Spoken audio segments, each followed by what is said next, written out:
कर शिरी ठेवा, आरती ओवाळी तो मनोभावे करुणी सेवा। जय जय श्री शनी देवा। सूर्यसुता शनी मूर्ती तुझी आगाध कीर्ती, एकमुखे काय वर्णू शेषान चले स्फूर्ती। जय जय श्री शनी देव। परमपूज्य विश्व चैतन्य अंधारातून प्रकाशाकडे घेऊन जाणारे महान संत आणि माझे सद्गुरू चैतन्य त्यागेश्वर महाराजांना आपण वंदन करूया। या कलियुगाचा राजा, सत्याचा सागर, सोरेसोत मी म्हणणाऱ्यांना पाचावर धारण करणारा, असत्याचा नाश करणारा आणि सत्याचा विजय करणारा, दंडनीयांना दंड देणारा आणि आदरणीयांचा आदर करणारा असा धर्मप्रिय, शिवप्रिय आणि तुम्हा आमचा आराध्य दैवत शनिदेव यांना आपण प्रथम दंडवत नमस्कार करूया। आपण पाहत आहोत प्रपंच करून परमार्थ कसा केला पाहिजे आणि त्या परमार्थामध्ये रामराज्य कसा निर्माण झाला पाहिजे। रामराज्य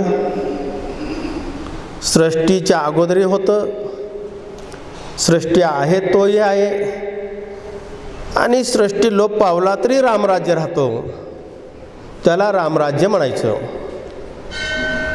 ज्या कुटुंबामध्ये राहतो, ज्या वास्तूमध्ये राहतो,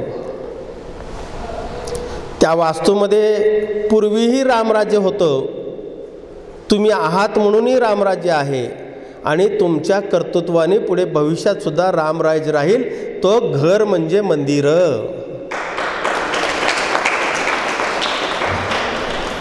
तो आपल्याला असा रामराज्य हवा आहे। त्या रामराज्यामध्ये सर्व जीव प्राणी, मनुष्य प्राणी असतील, पशु असतील, पक्षी असतील, जे जे जीव प्राणी आहेत तेथे त्यांना स्वातंत्र्य असून त्यांना स्वतःच्या कर्तृत्वाने कर्तृत्ववान होता यावं आणि पुढच्या पिढीला कर्तृत्ववानाचं शिक्षण देता यावं, संस्कार देता यावं,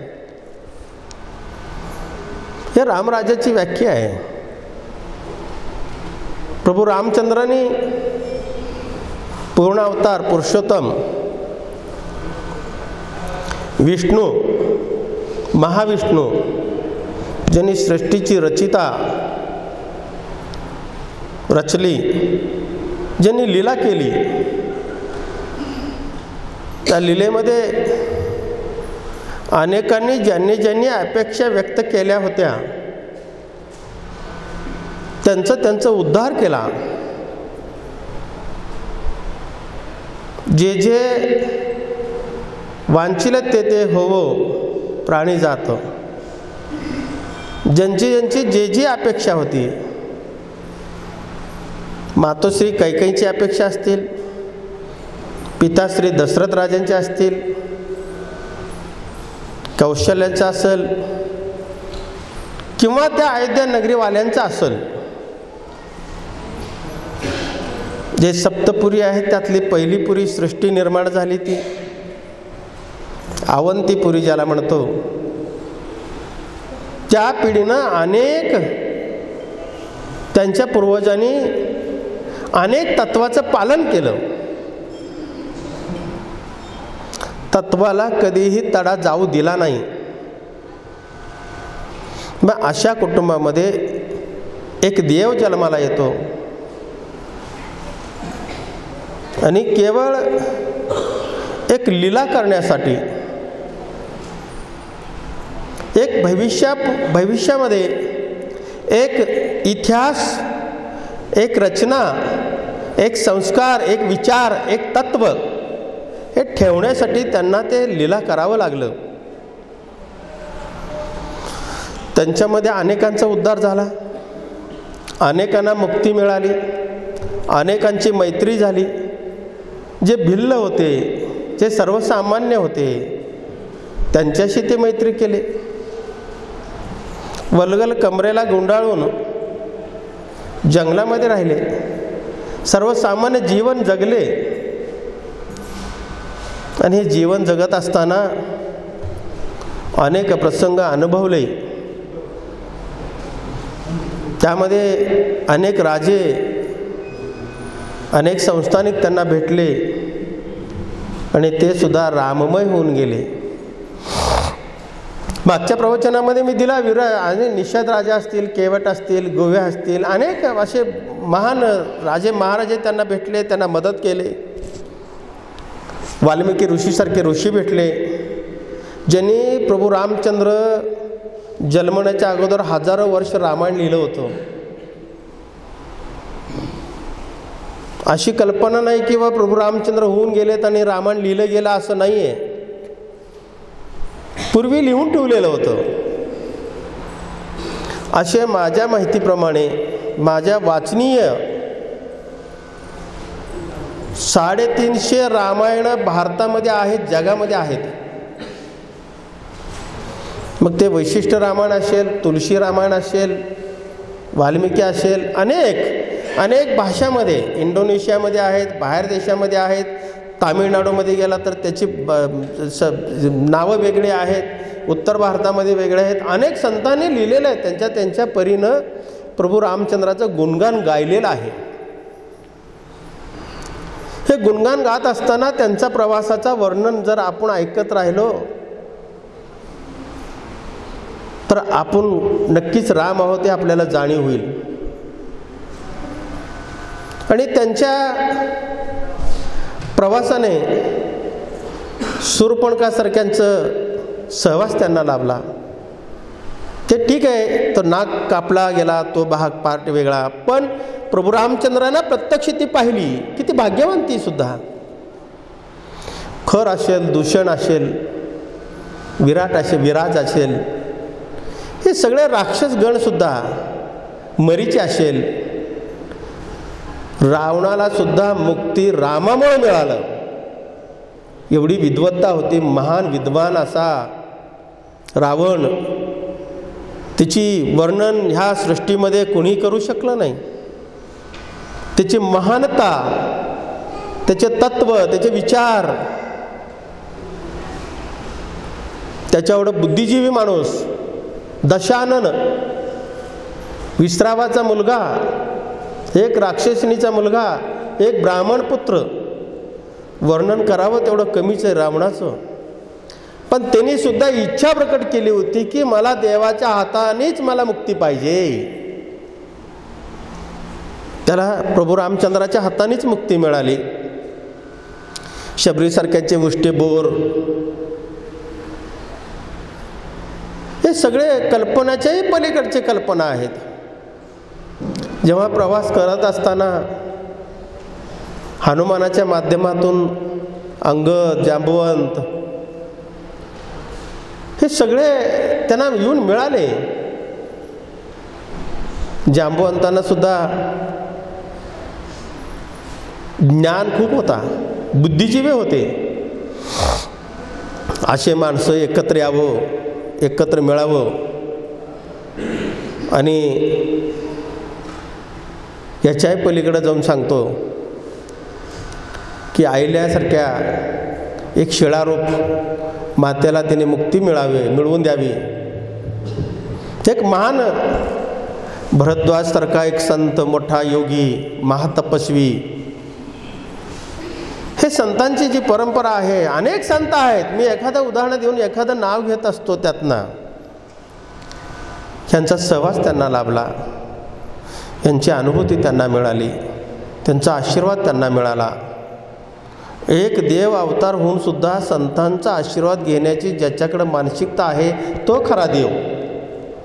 कुटुंबात सुद्धा आपण वागत असताना, वावरत असताना, आपण किती जरी बुद्धिजीवी असलो, किती जरी IT मध्ये असलो, IIT किती जरी काय पण असू द्या तुमचं, हे सगळं असताना सुद्धा तुम्ही जमिनीला पाय टेकून आईवडिलांचे चरण स्पर्श करण्याची ज्याच्याकडे मानसिकता आहे तोच खरा राम घरातला.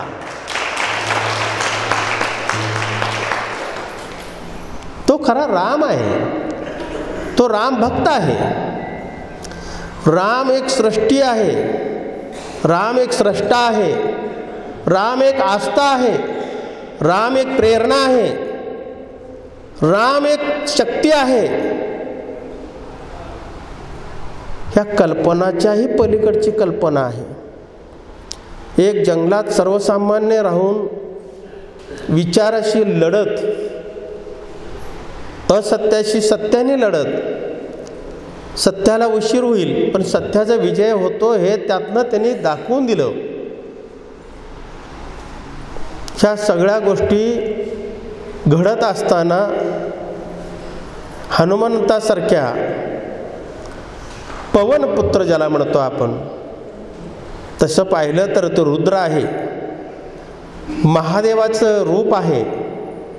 महादेवाने पुत्र मानलं तसं सीतामाईने सुद्धा त्याला पुत्र मानलं. अष्टविद्या नवविधीची सिद्धी जी आहे ती सीतामाईनं हनुमंतांना दिली. जसं जांबुवंतांनी हनुमंतांना स्वतःची अस्तित्वाची ओळख करून दिली. तुझ्याकडे काय ताकद आहे, तू कोण आहेस ह्याची जाणीव जांबुवंतांनी करून दिली हनुमंतांना. तेव्हा हनुमंतांना स्वतःची ओळख झाली. तसं कुटुंबामध्ये तुमच्या सुद्धा जांबुवंत आहेत ना. ज्येष्ठ मंडळी तुमच्या कुटुंबातले जांबुवंत आहेत. तुमच्यात असलेल्या सुप्त गुणाची आठवण ते करून देत असतात. ते जर ओळखलात तर तुम्ही सुद्धा हनुमानच आहेत, लक्षात ठेवा. मला तो रामायणाशी आपल्या कुटुंबाशी जोडायचं आहे. आपण नुसतं कहाण्या ऐकून, कीर्तन ऐकून, प्रवचन ऐकून बुद्धीत बदल नाही झाला तर काही उपयोग होणार नाही, काही उपयोग होणार नाही. आपल्या घरामध्ये हनुमंत आहे, आपल्या घरामध्ये प्रभू रामचंद्र आहे, हनुमंताशी एकनिष्ठ असणारे वानरसेना पण आहे. लहान लहान बालक जे असतात त्यांना जसे घडवाल तसे घडत असतात. एवढंच नाही तर प्रभू रामचंद्राचे 4 बंधू जसे आहेत तसे 4 वेद, 4 शिक्षण देणारे सुद्धा घरामध्ये आहेत माणसं.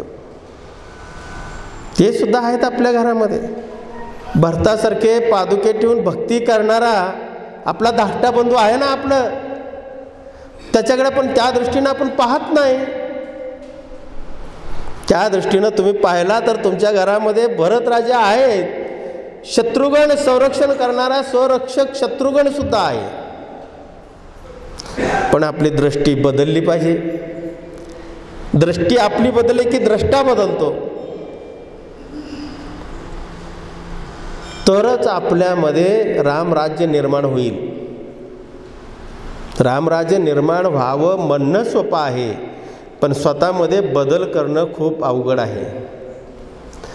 पण एक क्षणामध्ये आपल्यात बदल होऊ शकतो. पापणी लवेपर्यंत आपल्यात बदल होऊ शकतो. मी आत्मविश्वासाने सांगतो, तुम्ही आज ठरवलं तर आजच बदल होऊ शकते, लक्षात ठेवा.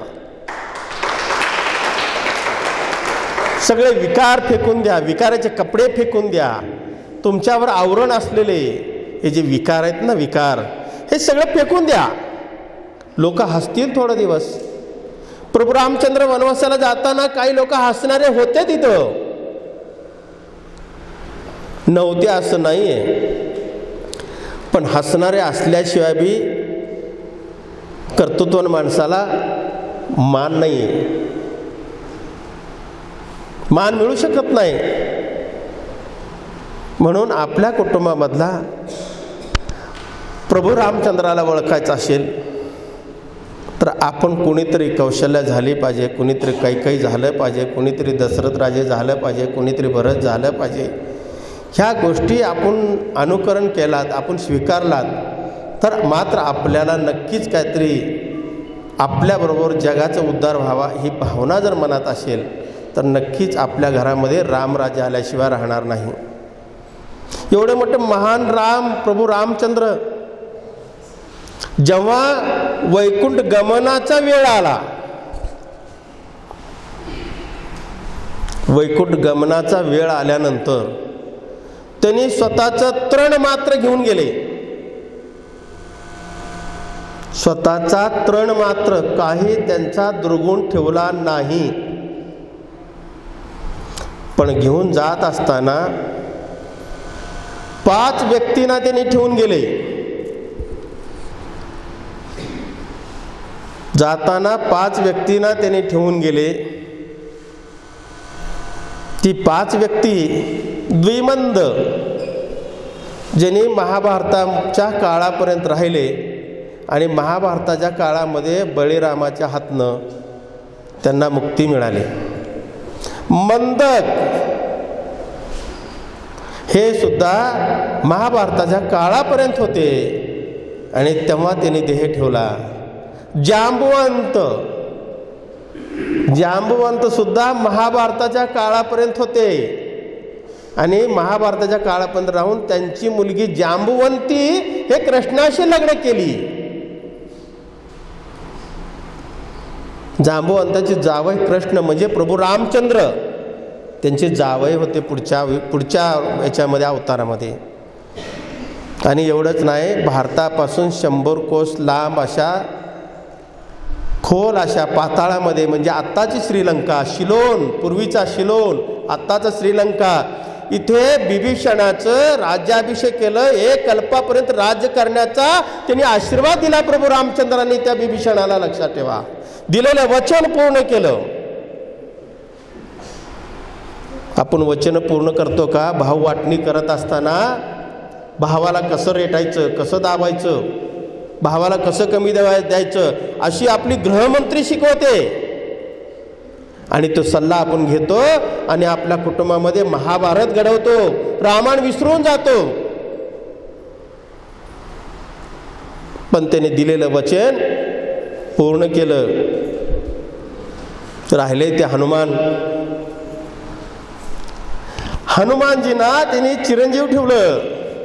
पण हनुमानांची इच्छा होती, जोपर्यंत या सृष्टीमध्ये राम नाम राहील तोपर्यंत मी जिवंत राहणार आहे.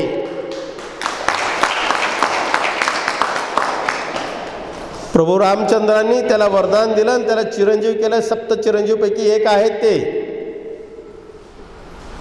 जोपर्यंत या सृष्टीमध्ये राम नाम गायलं जाईल तोपर्यंत मी राम नाम ऐकण्यासाठी मी जिवंत राहणार आहे म्हणल्यानंतर प्रभू रामचंद्रांनी वैकुंठ गमन करत असताना, शरयूमध्ये नदीमध्ये प्रवास करत असताना त्यांना वरदान दिला आणि तो वरदान पूर्ण केला. आणि प्रभू रामचंद्राच्या वरदानाप्रमाणे हनुमानजी आजही हनुमानगडीच्या रूपाने अयोध्यामध्ये आहेत. सगळ्या चराचरामध्ये हनुमानजी आहेत. म्हणून त्याला कलियुगाचा द्रष्टा म्हणतात, कलियुगाचा स्रष्टा म्हणतात, कलियुगाचा आस्था, श्रद्धा, प्रेम, भक्ती, शक्ती सर्व काही हनुमान आहेत. कलियुगाचे रक्षण करतेच हनुमान आहेत.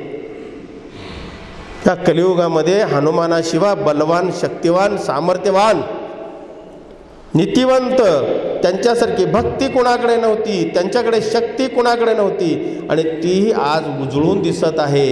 केवळ त्यांच्या रामाच्या नामामुळं, त्यांच्या शक्तीमुळं आज अयोध्या नगरीमध्ये प्रभू रामचंद्राचं महान असं मंदिर आपण पाहत आहोत. लक्षात ठेवा, त्यांच्या नामाच्या गुंजमध्ये, त्यांच्या नावाच्या जयघोषमध्ये, त्यांच्या सामर्थ्यामध्ये आपण पाहत आहोत. नवभारत पाहत आहोत, नवीन भारत पाहत आहोत, नवीन हिंदू संस्कृती पाहत आहोत. आपण नवी हिंदू संस्कृतीची नवी पहाट पाहत आहोत. लक्षात ठेवा, हे पहाट आहे. अजून दिवस उजडायचा आहे. दिवस उजडला, हिंदू राष्ट्र तयार झाला. लक्षात ठेवा. पण ते करायचं आहे, ते होणार आहे. हे तुमच्याच डोळ्यांनी आपल्याला पाहायचं आहे, आपल्याच डोळ्यांनी आपल्याला पाहायचं आहे. म्हणून हे सगळं करत असताना हिंदू राष्ट्र निर्माण करायचं, याचा अर्थ आपल्या कुटुंबामध्ये आपली संस्कृती जपायची आहे. आपल्या कुटुंबामध्ये आपली संस्कृती जपायची आहे. आपल्या कुटुंबामध्ये नवे विचार पेरायचे आहेत, आपल्या कुटुंबामध्ये ब्रह्ममुहूर्तावर उठायचं आहे, ब्रह्ममुहूर्तावर उठून नामस्मरण करायचं आहे, साधना करायची आहे, साधना एकटं न करता इतरांना घेऊन साधना करायची आहे। हे आपल्या नवीन भारताची सुरुवात म्हणजे आपल्या कुटुंबापासून करायची आहे। नुसतंच आपण पाहत बसायचं नाही दुर्बीण घेऊन, कुठे भारताचा नवीन दिवस उजळणार आहे, कुठे हिंदू राष्ट्र निर्माण होणार आहे। अरे बाबांनो, तुमच्या घरामध्ये जर संस्कृतीची हिंदू राष्ट्र निर्माण झाली, नवीन विचाराची पेरणी झाली, जर सुसंस्कृत असा कुटुंब झाला, कुटुंबामधला असलेला सर्व वानरसेना असेल, प्रभू रामचंद्र असतील, रामायणामधले जे जे पात्र असतील ते पात्र आपल्या कुटुंबामध्ये निर्माण होणं म्हणजे ह्यालाच हिंदू राष्ट्र म्हणणं। दुसरं काय मला सांगा? सुरुवात आपल्यापासून करायची असती। म्हणून रामायण नुसतं वाचून चालायचं नाही, रामायणाचे तत्व आपण स्वीकारलं पाहिजे आणि रामायणाच्या तत्वाबरोबर स्वतः आचरण पण केलं पाहिजे। म्हणून प्रपंच करत असताना परमार्थ आपण करतो, पण परमार्थ करत असताना परमार्थ कसा पाहिजे? तो रामराज्यासारखाच पाहिजे।